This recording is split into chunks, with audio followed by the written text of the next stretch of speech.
Glucagon. Glucagon is a hyperglycemic agent. It is agonist at glucagon receptor. अब क्योंकि hyper glycaemic agent है तो इसका मतलब कि ये ब्लड ग्लूकोज लेवल्स जो है वो इंक्रीज करेगा.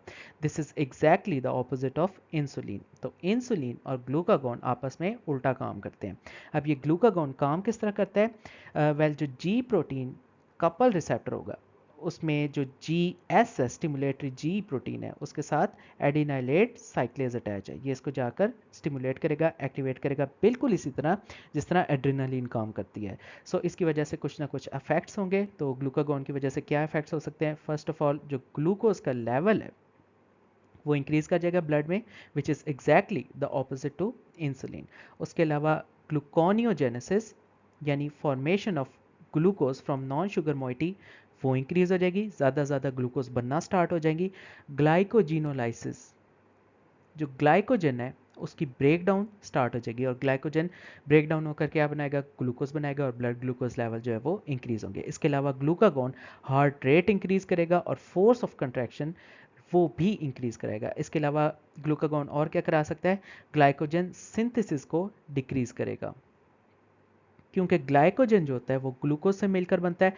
सो ग्लाइकोजन सिंथेसिस को डिक्रीज करेगा, यानी जो ग्लूकोज है वो ब्लड में ही रहेगी. सो इन सब इफेक्ट्स की वजह से क्या होगा? अल्टीमेटली ग्लूकोज लेवल्स जो हैं वो इंक्रीज कर जाएंगे. तो अगर ब्लड ग्लूकोज लेवल की बात करें तो डिफरेंट फैक्टर्स हो सकते हैं जो इसको इन्फ्लुएंस करेंगे. For example absorption from GIT tract. जितनी ज़्यादा जीआईटी में से ग्लूकोज एब्जॉर्ब होगी उतने ज़्यादा लेवल्स जो है वो इंक्रीज करेंगे. इसके अलावा ग्लाइकोजिनोलाइसिस, जितना ज़्यादा ग्लाइकोजन टूटेगा उतने ज़्यादा ग्लूकोज लेवल्स जो हैं वो इंक्रीज करेंगे. And we have gluconeogenesis. Gluconeogenesis का मतलब है formation of sugar from the non sugar moiety. जितनी ज़्यादा शुगर बनेगी उतने ज़्यादा ग्लूकोज लेवल्स जो है वो इंक्रीज करेंगे. इसके अलावा क्या हो सकता है? Glycogen synthesis. सो जितना ज़्यादा लिवर जो है ग्लाइकोजन बनाएगा इसका मतलब ग्लूकोज लेवल जो है ब्लड में वो ड्रॉप कर जाएंगे. इसके अलावा यूटिलाइजेशन बाय द टिश्यूज़. सो जितना ज़्यादा टिश्यूज़ जो है यूटिलाइज करेंगे ब्लड ग्लूकोज लेवल जो है वो ड्रॉप कर जाएगा.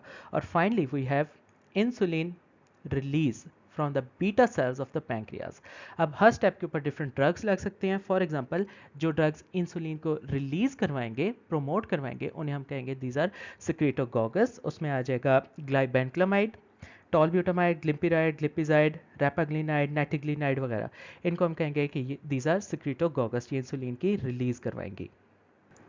इसके अलावा जो एब्जॉर्प्शन होनी थी इंटेस्टाइन में से कुछ ड्रग्स इसको भी इनहिबिट करेंगी और इस ड्रग को हम कहेंगे ए कार्बोज. अब ए कार्बोज क्या करेगी? This is alpha glucosidase inhibitor and it will inhibit the absorption of the glucose from intestines. उसके अलावा हम मेटफॉर्मिन्स भी दे सकते हैं. अब मेटफॉर्मिन्स क्या करेंगी?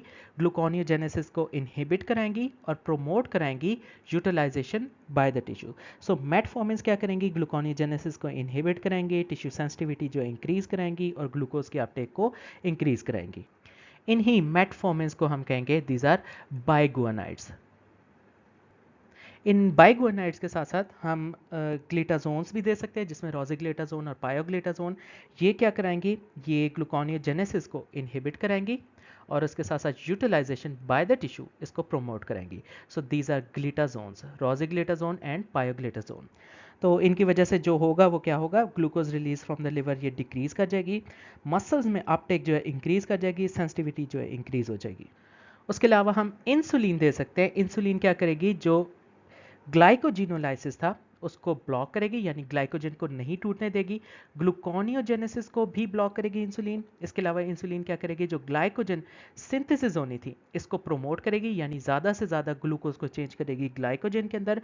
और फाइनली इंसुलिन और क्या करेगी? इंसुलिन यूटिलाइज करवाएगी ग्लूकोज को बाय द टिश्यूज. सो ये सारे जो है वो इंसुलिन के फंक्शंस हैं.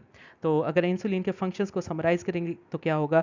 ग्लूकोज अमीनो एसिड फैट्स की अपटेक को इंक्रीज करेगी, स्टोरेज को इंक्रीज करेगी, ग्लाइकोजन सिंथेसिस को इंक्रीज करेगी in the muscles, in the liver, protein synthesis को इंक्रीज करेगी. It has long term effects growth on growth and gene expression. उसके अलावा ग्लूकोज लेवल को डिक्रीज करेगी, ग्लाइकोजिनोलाइसिस को इनहिबिट करेगी, ग्लूकोनियोजेनेसिस को इनहिबिट करेगी और लिपोलिसिस को इनहिबिट करेगी. ये सारे फंक्शन इंसुलिन के हैं.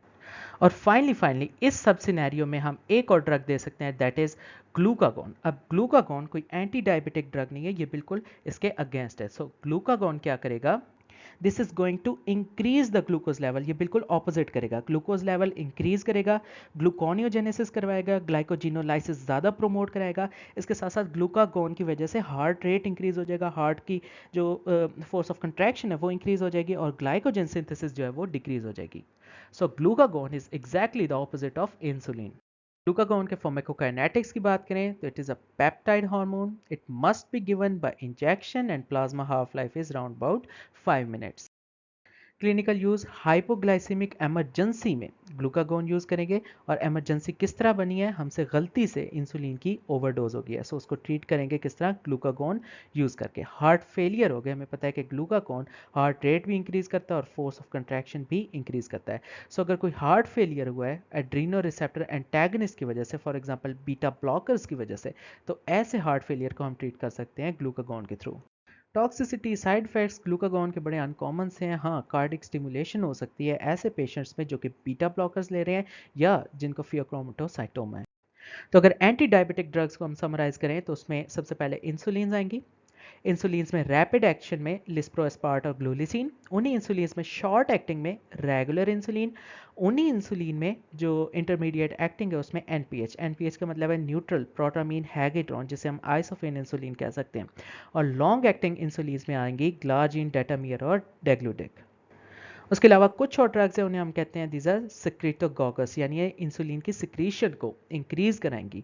और इन ड्रग्स में आ सकती हैं सल्फोनाइल यूरिया। सल्फोनाइल यूरिया हमारे पास दो हैं, फर्स्ट जनरेशन और सेकंड जनरेशन।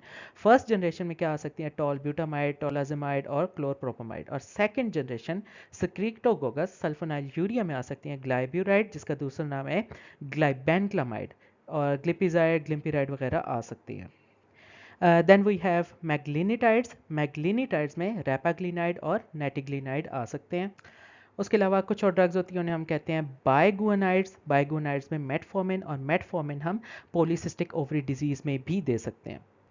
उसके अलावा दो ड्रग्स हैं, these are acarbose and miglitol, इन्हें हम कहते हैं अल्फा ग्लूकोसाइडेज इनहिबिटर, और ये क्या करेंगी, जीआईटी से एब्जॉर्प्शन को इनहिबिट कराएंगी। देन वी हैव थायाजोलिडीन डायोन्स, जिसमें रोजिग्लेटाजोन और पायोग्लेटाजोन आ सकती हैं। इसके अलावा अमाइलिन एनालॉग, अमाइलिन एनालॉग्स, सो अमाइलिन एनालॉग्स में आ सकती है प्रेमलेंटाइड। कुछ और एंटी डायबिटिक ड्रग्स में हमारे पास इनक्रेटिन मॉड्यूलेटर्स आ सकते हैं। इनक्रेटिन मॉड्यूलेटर्स दो तरह के हो सकते हैं, जीएलपी-1 एनालॉग्स हो सकते हैं या फिर डीपीपी-4 इनहिबिटर्स हो सकते हैं। डीपीपी-4 का मतलब है डाइपेप्टिडाइल पेप्टिडेज इनहिबिटर। अगर जीएलपी-1 एनालॉग्स को देखेंगे तो उसमें एक्जेनाटाइड, लायराग्लूटाइड, एल्बिग्लूटाइड और ड्यूलाग्लूटाइड आ सकते हैं। और अगर डीपीपी-4 इनहिबिटर्स की बात करें तो साइटाग्लिप्टिन, सेक्साग्लिप्टिन, लाइनाग्लिप्टिन और विल्डाग्लिप्टिन आ सकते हैं। Then we have finally another group of the drugs which are called SGLT2 inhibitors. अब ये ड्रग्स क्या करती हैं, ये ड्रग्स यूरिन में से ग्लूकोज को एब्जॉर्ब नहीं होने देती, जिसकी वजह से ब्लड ग्लूकोज लेवल जो है वो ड्रॉप कर जाते हैं। और इसमें क्या आ सकते हैं, कैनाग्लाइफ्लोजन, डैपाग्लाइफ्लोजन, एपाग्लाइफ्लोजन और एप्राग्लाइफ्लोजन।